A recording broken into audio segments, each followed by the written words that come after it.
My in-laws placed my parents at a back table near the kitchen.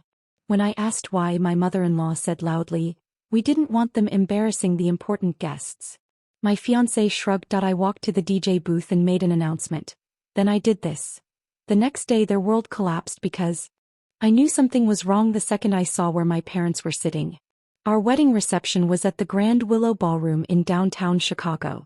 My fiancé Ethan had insisted his parents handle the seating chart because, as he put it, they had more experience hosting formal events. I let it go. That was my first mistake. When I walked into the reception hall after the ceremony, everyone was already seated. The front of the room was filled with white orchids, crystal centerpieces, and a long head table glowing under soft lights. Ethan's parents were at the center, surrounded by his father's business partners, a state senator, and two executives from the firm Ethan worked for. I scanned the room for my parents. They weren't at the family tables near the front. They weren't near the head table. They were in the back. Not just the back. A small round table pushed against the service doors near the kitchen entrance. Every time the door swung open, a server rushed out carrying trays. It was loud back there. Clacking dishes. Staff moving in and out. My dad was sitting straight in his suit like he always does at formal events. My mom kept smoothing the edge of the tablecloth like she does when she's uncomfortable. I walked over and asked if everything was okay. My dad smiled and said the food smelled great. That was when I noticed something else. The table only had 4 chairs. My parents. My younger brother Tyler. And an empty seat. No one else from my side of the family was nearby. My aunt and cousins were seated at another back table across the room, closer to the restroom hallway. It didn't feel accidental. I went looking for the seating chart display near the entrance. It was one of those decorative mirrors with names written in gold marker. I found my name at the head table. Ethan's entire extended family was up front. His college friends had the center tables. Even co-workers I had never met were closer to us than my own parents. I found my mother-in-law Carol, near the bar talking to a woman in a red dress. I asked her why my parents were seated near the kitchen. She didn't lower her voice. "We didn't want them embarrassing the important guests." The woman in red froze mid-sip. I asked what she meant. Carol said, "Your parents are sweet, but they are not exactly the type we wanted at the center of attention tonight. We have investors here." I waited for her to say she was joking. She wasn't. I looked across the room at Ethan. He had clearly heard at least part of it because he was staring in our direction. I walked over to him and told him what his mother had just said. He shrugged. He said, "Let it go, Annabelle. It is just seating. Just seating." I thought about the last 30 years of my parents' lives. My dad working double shifts at the auto shop. My mom taking night classes so she could move from cashier to store manager. Them paying for half this wedding because they insisted on contributing. And this was where they were placed. Near the kitchen doors. I didn't cry. I didn't argue again. I didn't cause a scene. I looked around the room at all the important guests. Then I turned and walked straight toward the DJ booth. The DJ, a guy named Marcus, looked confused when I tapped the microphone and asked him to lower the music. That was the moment I decided the reception was about to change. And nobody at that front table had any idea what I was about to do. The music faded mid-song. Conversations quieted in waves across the ballroom. Forks stopped clinking against plates. Marcus handed me the microphone without asking questions. I could feel Ethan watching me from the head table. I smiled at the room. "Thank you all for coming tonight. It means a lot to both of us to have such an incredible group of people here. Family, friends, business partners, investors." I let that word hang there for a second. I said, "Before we continue dinner, I want to recognize 2 people who made this entire day possible for me." I walked away from the DJ booth and started toward the back of the room. At first, people thought it was part of the program. Some even turned in their chairs to see where I was heading. I stopped beside the kitchen doors. My mom looked up at me like she thought I needed something. I said, "I want everyone to meet the 2 most important guests in this room. My parents, Daniel and Rosa Martinez." Some polite applause started. I didn't stop. I told the room my dad worked 16-hour days for most of my childhood so I could go to college without debt. I said my mom learned English by watching late-night news broadcasts so she could help me with homework. I said they taught me that respect is not something you earn with money but something you give freely. The applause grew louder. I pulled 2 empty chairs from a nearby unused table and placed them at the end of my parents' table. I said, actually, I think they deserve a better view. Then I looked at the guests seated at one of the center tables, a group of Ethan's co-workers I barely knew. I asked if they would mind switching tables with my parents. There was an awkward pause. One of the co-workers, a guy named Brent, stood up immediately and said of course. He started gathering his drink and jacket. His wife followed without hesitation. Within a minute, that entire table relocated to the back. My parents tried to protest quietly, but I told them it was already done. Servers rushed to adjust place settings. Now my parents were seated in the middle of the room, directly in line with the head table. I thanked everyone for being flexible and said tonight is about celebrating love and the people who shape us. The music started again. But the energy had shifted. When I returned to the head table, Ethan leaned toward me and said, "You did not have to make it a spectacle." I said I did not. But someone did. Across from us, Carol's smile looked tight. Dinner continued, but I noticed something else. Several of the so-called important guests had started talking to my parents. Laughing. Shaking hands. My dad was telling one of the executives about restoring classic cars. My mom was explaining how she built her store from the ground up. They weren't embarrassing anyone. They were captivating the table. I thought maybe that would be the end of it. I was wrong. Because later that night, when it was time for speeches, Carol decided she was not finished. And what she said into that microphone forced me to take things further than I ever planned. I should have known Carol wouldn't let it go. When it was time for speeches, the best man went first. Then my maid of honor. Both were harmless. Stories from college, awkward jokes, the usual wedding stuff. Then Carol stood up. She didn't wait to be invited. She just walked to the DJ booth and took the microphone from Marcus. She started by talking about how proud she was of Ethan. How hard he worked. How bright his future was. Then she said something that made the entire room go quiet. She said tonight is not just about love. It is about building alliances. Strong families joining together. I felt Ethan tense beside me. Carol continued. She said when you marry into a family, you also marry into their reputation. Their standing. Their influence. A few of the investors nodded politely. Then she laughed and said sometimes that adjustment can be educational. There were scattered chuckles.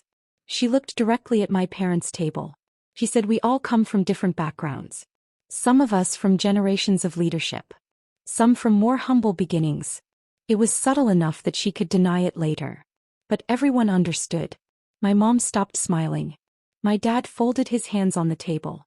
I waited for Ethan to stand up. To say something. To interrupt. He didn't.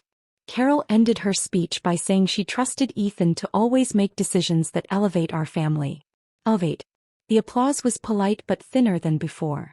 I leaned toward Ethan and asked if he was going to respond to that. He said you are reading too much into it. I looked around the room. Several guests were not clapping. The state senator looked uncomfortable.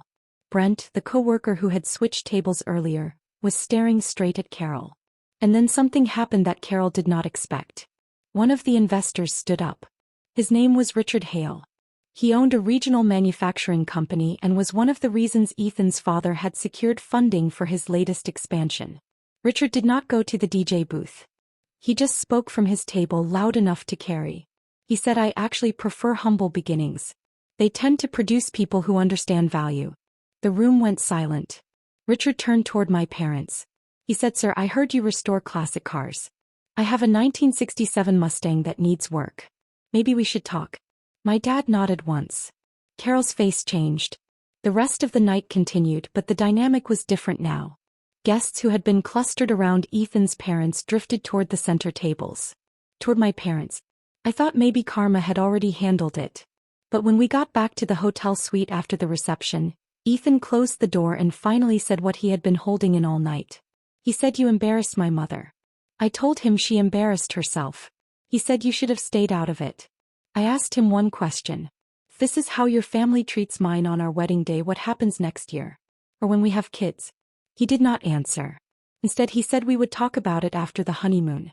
There was only one problem. There was not going to be a honeymoon. Because while we were arguing in that hotel suite, something was happening downstairs in the lobby that neither of us knew about. And by morning Ethan's family business would be in serious trouble. I did not sleep that night. Ethan eventually stopped arguing and lay down, scrolling through his phone like nothing had happened. I sat by the window staring at the city lights, replaying everything. Around midnight his phone started buzzing. He ignored the first call. Then the second. Then the third. Finally he answered. It was his father. I could only hear Ethan's side. What do you mean he left early? No, that does not make sense. He would not pull funding over a speech. There was a long pause.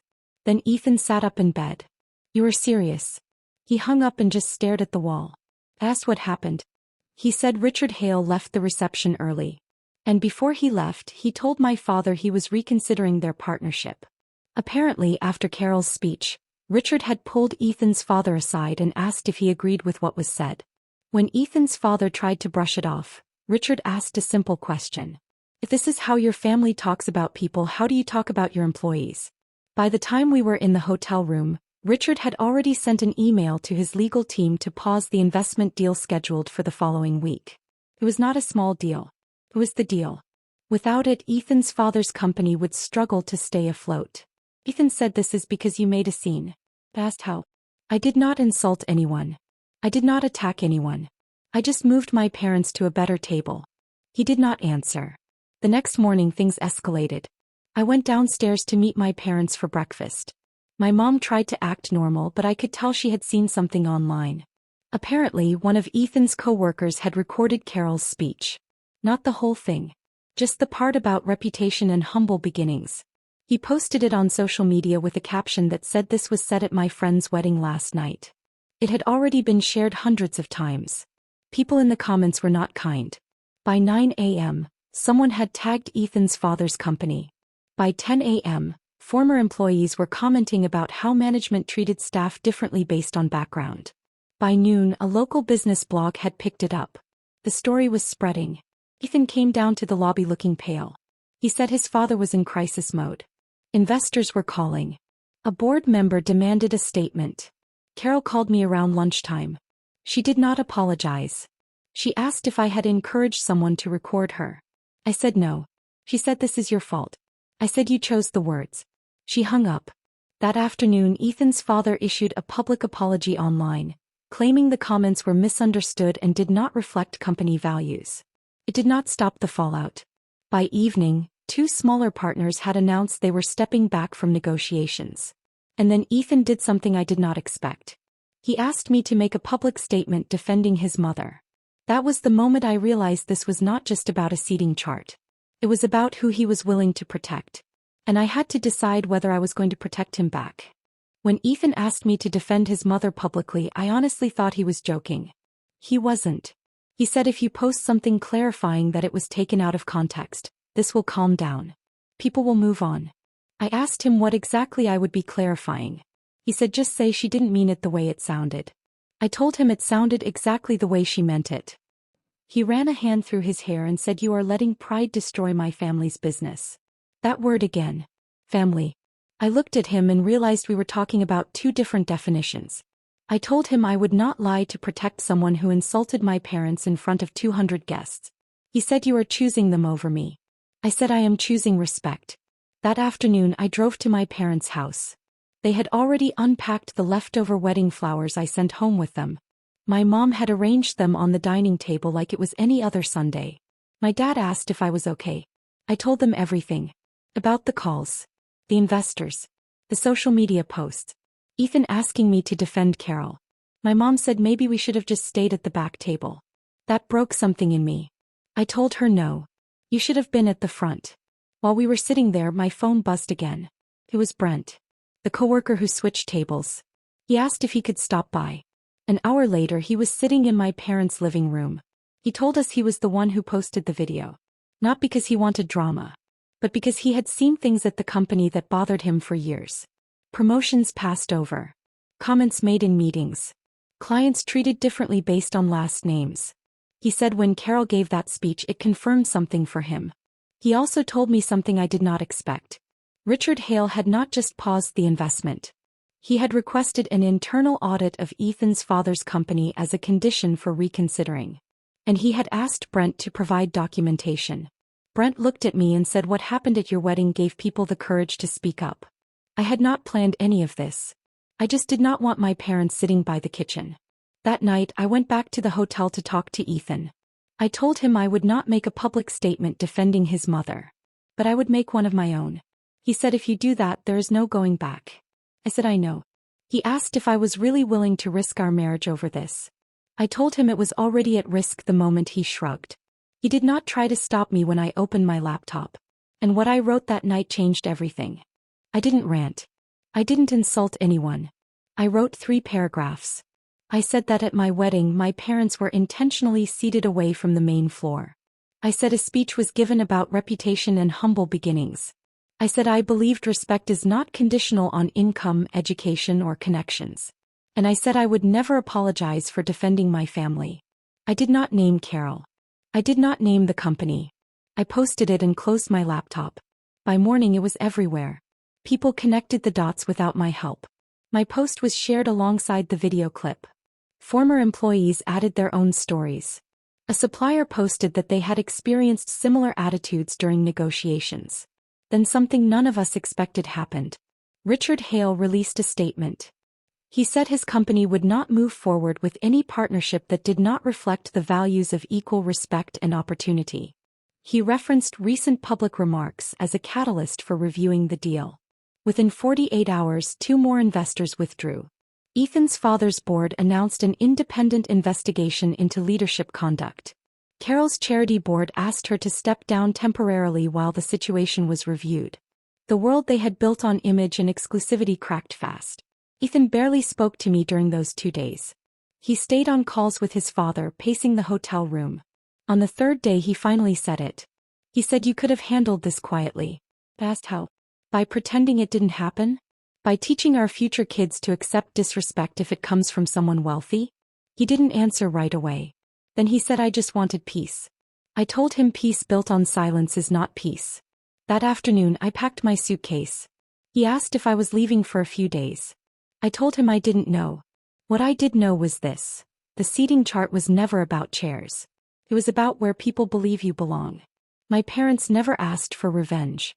They would have forgiven everything. But the next day when I went to their house again, my dad showed me something on his phone. An email from Richard Hale.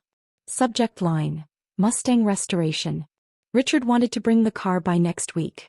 My dad looked at me and said sometimes the back table has the best view. Ethan's family lost their biggest deal. Carol lost her public image. And I lost a marriage that only worked when I stayed quiet. I did not ruin their world. I just moved a table. And everything that collapsed after that was already built on the wrong foundation.